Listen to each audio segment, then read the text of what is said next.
Hello everyone, Assalamu alaikum. क्या अवस्था সবার? Hope you all are doing fine. Welcome back to my channel Humaira and Sadia. New একটি blog দেখার জন্য সবাইকে ওয়েলকাম। কাছে দূরে দেশ এবং দেশের বাইরে যে প্রান্ত থেকে বসে আমার আজকের ব্লগটি দেখছেন, আই হোপ সবাই ভালো আছেন, সুস্থ আছেন। আমরাও আপনাদের দোয়া এবং ভালোবাসায় ভালো আছি, সুস্থ আছি, আলহামদুলিল্লাহ। তো প্রতিদিনের মতো যাই আর্থের রাগ দিয়ে আমি ক্যামেরাটা অন করেছি। তো কিছু রান্নাবান্না পুরোপুরি কমপ্লিট হয়ে গেছে, কিছু বলবো না, আর একটাই বাকি আছে। তো এখন চাচ্ছি রেগুলার ভিডিও মানে আপলোড দেওয়ার, কিন্তু আমি এডিটিংয়ের কিছু জিনিস চেঞ্জ করতে চাচ্ছি, তো এই জন্য একটু লেট হচ্ছে। আর একটা বিষয়, ভিডিও ক্লিপগুলো সব একসাথে পারতেছি না, মানে আমার এখানে লোড হচ্ছে না, আমার মোবাইলে শো করতেছে না। তো এই কারণে এখন লেট হয়ে যায়, দিতে চাই প্রতিদিন, হয় না, কিন্তু অনেকগুলো ভিডিও ক্লিপ রেখে দিই। আর রমজানের মুহূর্তে তো অনেক কিছুই থাকে ক্লিপ নেওয়ার। তো এখানে যে কচুগুলোতে রান্না করেছে, রান্না না ভাজা করছে, পরে এটা ভাজি করে ফেলছে। এটা একটু ঝোল ঝোল করে রাখছিল, পরে সবাই বলতেছে বাসার একটু শুকনা করে ফেলতে, ওইভাবে খেতে নাকি ভালো লাগবে। তো ওগুলা শেষ করে এখান দিয়ে মিষ্টি কুমড়া ভাজি করতেছিল আম্মু। তা আমি বলতেছি যে আজকে আমি করি, কারণ আম্মু করে, অসুস্থ হলে সব কিছুই করে। তো আমি যেভাবে করি ওভাবে নর্মালভাবে সবাই পারে, আর এগুলো আর বলতে হয় না, বা আমি বলবো না।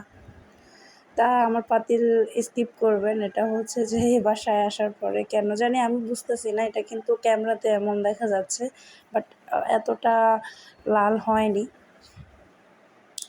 বুঝতেছি না ক্যামেরাতে কেন এমন আসছে। আমি যতই চাচ্ছি যে ইয়াটা আনা। তো সবার কেনাকাটা কেমন হলো, কেমন যাচ্ছে, সবাই প্লিজ কমেন্টে জানাবেন। আর দেখতে দেখতে আমার ভিডিওর কোনো অংশ কোনো জায়গা যদি ভালো লেগে যায়, আমার চ্যানেলটা ভিজিট করতে পারেন। তো আমি একে একে সব কিছুই দিয়ে দিচ্ছি, এগুলো ভালো করে কষিয়ে নেব। তো এই আর কি, আমি একটু চাচ্ছি যে আজকে এখানে অ্যাড করতে চেয়েছি ইফতারি যে ক্লিপটা, ওটাও অ্যাড করতে চেয়েছিলাম, কিন্তু ওটা লোড হচ্ছে না, কেন জানি না, আমার এখানে শোই করতেছে না। তো এই যতটুকু ছিল ওটুকু দিয়ে যে আজকে ব্লগটা আমি আপনাদের জন্য রেখেছি। যারা আমাকে রেগুলার ফলো করে বা আমার ভিডিও পছন্দ করে, তাদেরকে অসংখ্য অসংখ্য ধন্যবাদ। তারা আমার ভিডিও দেখে,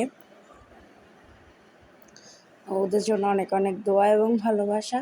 এভাবেই পাশে থাকবেন, কারণ আমরা নতুনদের পাশে পুরাতনরাই থাকবে, এরকমই স্বাভাবিক। অনেক আপুরা আছে অনেক পুরনো, ওনারাও আমার ভিডিও দেখে, আলহামদুলিল্লাহ। তো এভাবে আমাদের পাশে থাকবেন, নতুনদের পাশে। এতটুকুই আজকে বললাম এই ভিডিওতে। তো ভিডিওটা বেশি বড় করিনি, শর্টে ছিল। যাই হোক, আমার এখানে আপনাদের সাথে কথা বলতে বলতে এটা কষিয়ে নিলাম ভালো করে। এইভাবে কালো জিরা দিলে, মিষ্টি কুমড়ায় একটু গাজর দিলে ভালো লাগে খেতে। আর যেহেতু আমার বাচ্চা আছে, ওর জন্যই আমি বেশি ওভাবে করেই কুক করি যে কোনো রান্না, ওকে একটু একটু এখন চেষ্টা করতেছি খাওয়ানোর। ও একদমই ভাত পছন্দ করে না, একদম সবজি টাইপের কোনো খাবারই ও পছন্দ করে না, বাইরের খাবারগুলো খেতে চায়। বাট এখন একদম অ্যাভয়েড করতেছি বাইরের খাবারটা। তো এই কারণে আমি ওর জন্য ওইভাবে করেই কুক করি। তো যে আমার কাছে ভালোই লেগেছে, যখন খেয়েছি, একটু খেয়েছি, আমি ওরকম লাইক করি না, আলহামদুলিল্লাহ। তা আমি ওকে আমি যেটা লাইক করি না, ও যে লাইক করবে না বা আমার বাসার সবাই পছন্দ করবে না, ওরকম কিছুই না, সবাই খায়। যে সবার যেটা পছন্দ ওটা আমার পছন্দ না, এরকম আর কি। সবার পছন্দ কিন্তু এক না। তো সবার শপিং হয়েছে কিনা জানাবেন, সামনে যেহেতু Eid. So yeah, that's all for the today. Thanks for the watching everyone. Allah Hafiz.